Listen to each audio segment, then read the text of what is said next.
up in the back. Yes, whoever's up in the back. What other pieces of work have you written?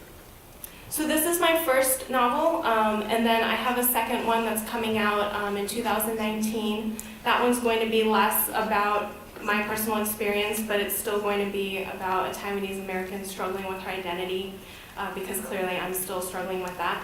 But the second book is about a teen in high school who's growing up in a Midwestern town. It's a really small farming town in Indiana. She's the only Asian family. And so it discusses a lot of kind of her struggles being the only one that looks like her in her class. And then another Chinese family moves to town. At first she wants nothing to do with the guy who ends up in her class because everybody's saying, you guys belong together, you look the same, and it really makes her upset. But then as she gets to know him, she starts to fall for him because they have very similar backgrounds. She thinks her mom's going to be very excited because her mom has always said you can only date someone of the same race. And it turns out her mom forbids them from being together. So the book is about her trying to figure out what's going on with her mom, and as she starts digging, all of these really dark family secrets going back centuries start coming to light, and she has to figure out kind of how she's going to deal with all of this. A couple in the middle here. Okay, go ahead. Was it hard for you to cope with changing your career?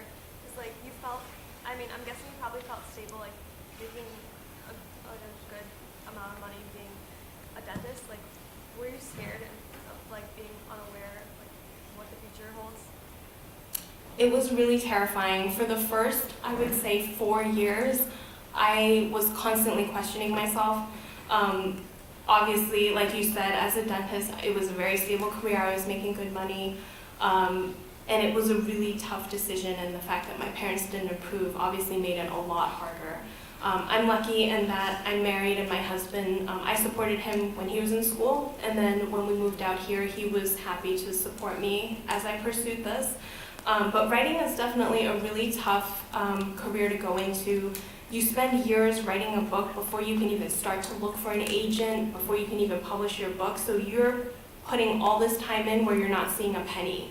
And it really is a tough profession. I actually wish things would change, just because I feel like it's really hard to get new writers to start joining the industry. It's just so difficult. And so I was obviously very scared. Like I said before, I was also very insecure in thinking that who am I to get to do this? And it was a lot of doubting myself and trying to remind myself, I really love it, I want to try it, but even now I still sometimes wonder, why do I get to do this? And it's such a privilege, but it was definitely scary, and it's still a little bit scary, even with my first book coming out. Is there someone else in the middle? Yes.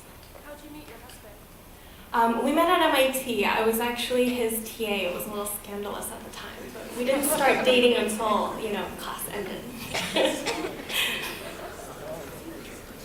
He teaches now at University of Chicago, so he was trying to give me some tips for today. Any other questions? Yes? What challenges you most during the writing process? What's the biggest challenge? Can you say that again? Sorry. What's your favorite thing about the writing process, and what's the biggest challenge? Oh, that's a good question. So the biggest challenge while writing, I would say, is right at the beginning when I'm trying to find my characters. Sometimes each book so far actually has been pretty different. With this first one, it started with the characters, and I knew that I wanted to write this book that would help the teen me, and I wanted to represent, kind of the difficult cultural gap. And so that character's voice was actually pretty easy for me to find, but then it was really hard to find that plot to keep it going. And then with the second book, it was actually the opposite, where there's this big twist at the end, and the book idea started from that. And it took me a really long time to figure out who that character needed to be to serve this story. Each book so far has been kind of relearning how to write that book, which is challenging. My favorite part is when you get a character that's so clear to you in your head that they basically write themselves. With this book, it was the character's mom, She's so bossy and larger than life, and just, you could probably tell a little bit from the voicemail, she has a very distinct way of saying things. She basically was just so easy to write, and it was so fun to write her because she was just so ridiculous. So finding characters like that, those are the most fun. Question around the left. Do you think your work can connect with people who might not have been through a similar situation as being a part of these first and second generation? That's a great question. I actually was really pleased that I've already heard from a lot of readers who had advanced copies that they really connected with different parts of her story. The one that's come back the most often is just the not belonging. So she's starting college, she doesn't really fit in. That doesn't really have to do with her culture, it's just she's having a hard time trying to find her place. And a lot of people related to that, and just, worrying about when you're meeting people for the first time and just feeling uncomfortable, they related a lot to that. Unfortunately, a lot of people have also related to the struggle with their parents, even if they weren't in the culture. I think it's pretty common to have just something that you don't agree with your parents with. You don't have to be Asian to have your parents not like who you're dating, or not like, what career you want to go into. And again, that comes back to just your parents love you, they want the best for you, which makes it so hard, because just because they want that doesn't mean that their route is the right route for you to take. A lot of people have connected with the college setting, saying that they felt that it reflected their first year of university a lot, which has been a pleasant surprise, just because I knew going in I wanted to write a lot about the culture, and I didn't know how that would be received. That was another scary part of the journey. Yes? Do you enjoy doing these like big book talks? Are you gonna do more? This is my first one, but I've enjoyed it. I have a few more coming up. So, because my book comes out tomorrow, this is the first of all my events that are coming up, since my book hasn't been available, and I actually had to special request my publisher to get the books here today, so I'm glad we worked that out. Up in the right. Yes. Right.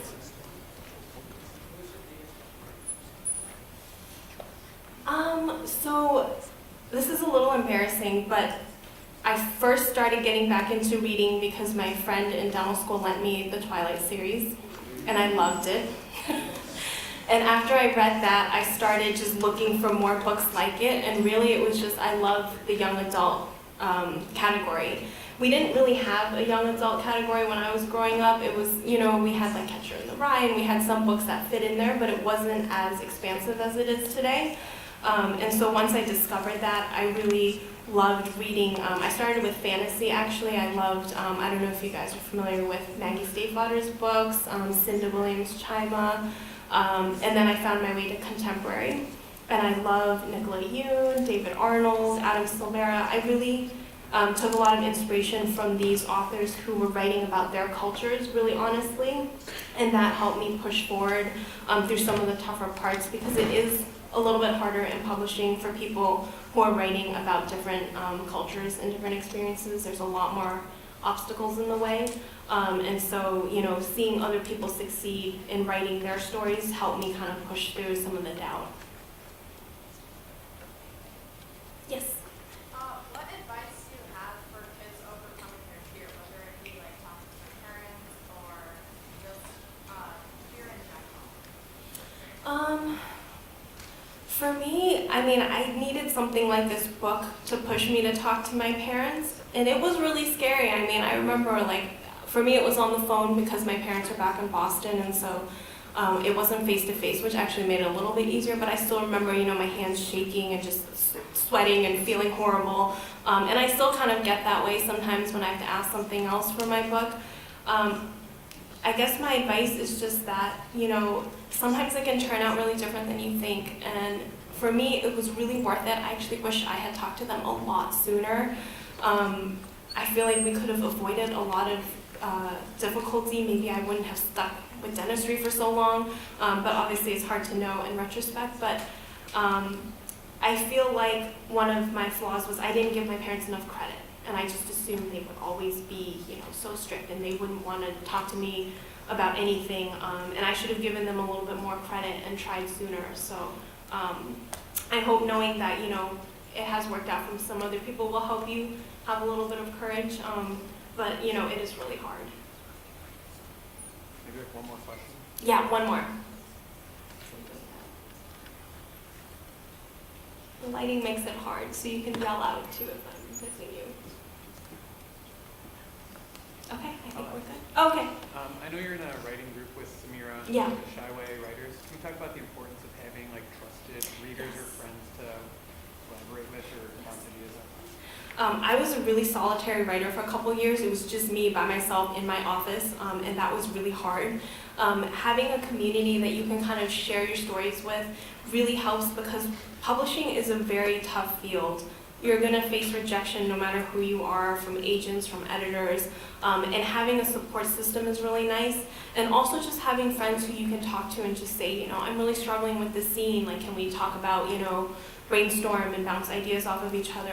That's really important for me. My husband's also really great. He reads everything I write, and you know, we talk about everything in depth. And so I think finding people that you can trust your writing with is really helpful. It is really hard. I still remember the first time sharing my writing with someone else. It felt like I was bearing a piece of myself to them. I'm normally really private. I don't really share that much about myself. So today was kind of, you know, big for me, telling you guys all my life story.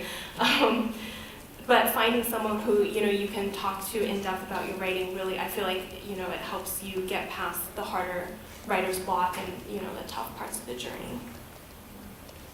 Thank you guys so much. You were really great.